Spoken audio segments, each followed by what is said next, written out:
CV Anand గారు అనే additional director general of పోలీస్ని టీఎస్ న్యాబ్ అనేది ఏర్పాటు చేసిందే మా ప్రభుత్వం. Telangana state anti narcotics bureau ఏర్పాటు చేసిందే మా ప్రభుత్వం.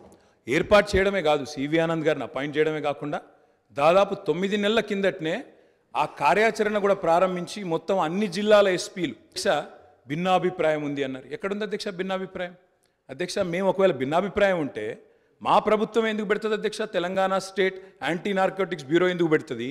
ఎందుకు సివి ఆనంద్ లాంటి కాంపిటెంట్ ఆఫీసర్ని పెడుతుంది?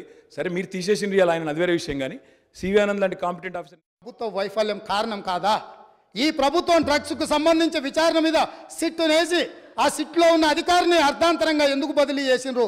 అతను ఎక్కడికి పోయిండు? ఆ సిట్ ఎక్కడికి పోయింది? ఆ విచారణ ఎక్కడికి పోయిందని నేను అడుగుతున్నా అధ్యక్ష.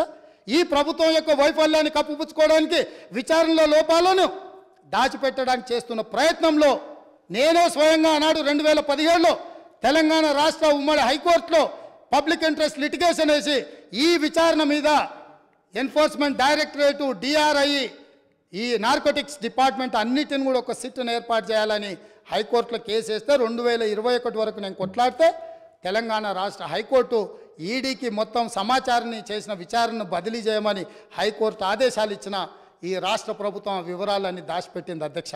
ఆనాడు డ్రగ్స్లో ఏవైతే టెలిఫోన్లు కానీ, కంప్యూటర్స్ కానీ, ల్యాప్టాప్లు కానీ, ఇతర సీజ్ చేసిన ఎక్విప్మెంట్, ఎలక్ట్రానిక్ ఎక్విప్మెంట్ని ఏది కూడా ఈరోజు వాళ్ళు ఫోరెన్సిక్ ల్యాబ్కు పంపించలేదు. వాటి మీద సరైన విచారణ జరగలేదు. ఆ వివరాలన్నీ కూడా ఈడీ అడిగితే ఇవ్వకపోతే ఈడీ డిపార్ట్మెంట్ తెలంగాణ ప్రభుత్వం మీద contempt of court case file చేసింది అధ్యక్ష.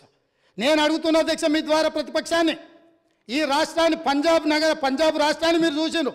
పంజాబ్ రాష్ట్రాన్ని ఈరోజు డ్రగ్స్ మహమ్మారి పట్టి పీడించడంతో ఈరోజు గ్రామాలల్లో పేద మహిళలు, ధనవంతులు శ్రీమంతులు కాదు, పేదలు భార్య తల్లి కూలికి పోయి సంపాదించిన డబ్బులో భర్తలను సోదరులను ఇవాళ డ్రగ్స్కి అలవాటు పడి బాధపడుతుంటే వాళ్ళకు అందులో సంపాదించిన కొంత డబ్బు పెట్టి డ్రగ్స్ కొని ఇచ్చే పరిస్థితి వచ్చింది.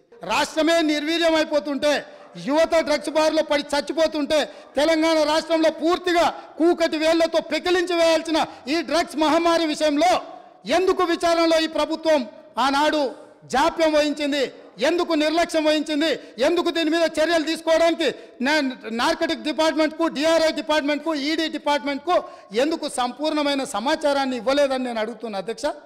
ఈరోజు నేను టీఎస్ న్యాబ్లో ఒక అడిషనల్ డీజీ క్యాడర్ ఆఫీసర్ను పెట్టి ఎంపవర్ చేసి ఇవాళ ఈ రాష్ట్రంలో డ్రగ్స్ అనే పదం వినిపించొద్దు, ఈ రాష్ట్ర సరిహద్దులు ఎవడు గంజాయితో రావద్దు, ఎవడు వచ్చినా ఎంత పెద్దవాడైనా ఎంత గొప్పవాడైనా వాళ్ళ వెనకాల ఎవరు ఉన్నా ఊచలు లెక్క పెట్టాల్సిందే.